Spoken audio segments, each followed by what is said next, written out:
It's been a busy past few months for Donald Trump as he tries to return to the White House. The former president has racked up many endorsements along the way from high-ranking members of the Republican Party and even from some of his former primary opponents. CNN Washington correspondent Julie Benbrook joins us now. Hello, Julia. And there are several big names who say they don't plan to support the presumptive Republican nominee. Well, that's right.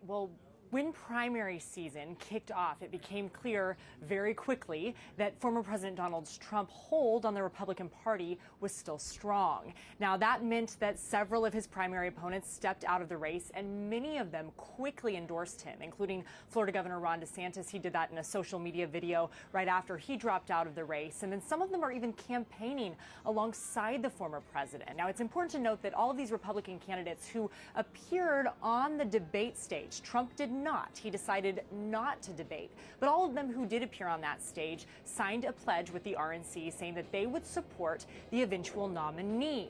But some of them are deciding not to do that. The most notable is former Vice President Mike Pence. He said that he cannot in good conscience support his former boss. On an interview with Fox News, he went on to say Donald Trump is pursuing and articulating an agenda that is at odds with the conservative agenda that we governed on during our 4 years.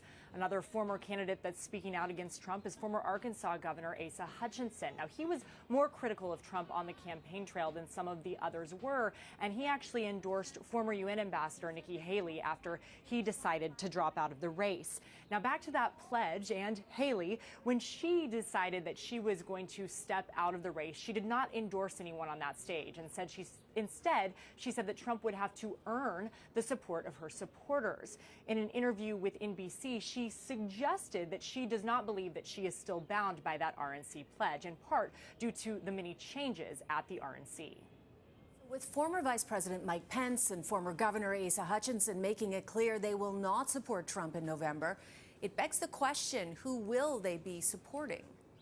It is a good question, and one that neither of them were very clear on, but they were clear on a couple of things. They were not going to be supporting Trump, the presumptive Republican nominee, but they were not going to be supporting President Joe Biden either.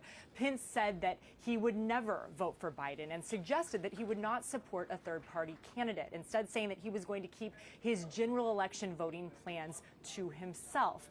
Hutchinson said something similar, that he was not going to vote for Biden, and called out the Democratic incumbent's border policies as weak and his economic policies as poor. It's going to be so interesting to watch all this unfold. Always great to talk to you. Thank you for joining us, Julia. And that is CNN's Julia Benbrook in Washington.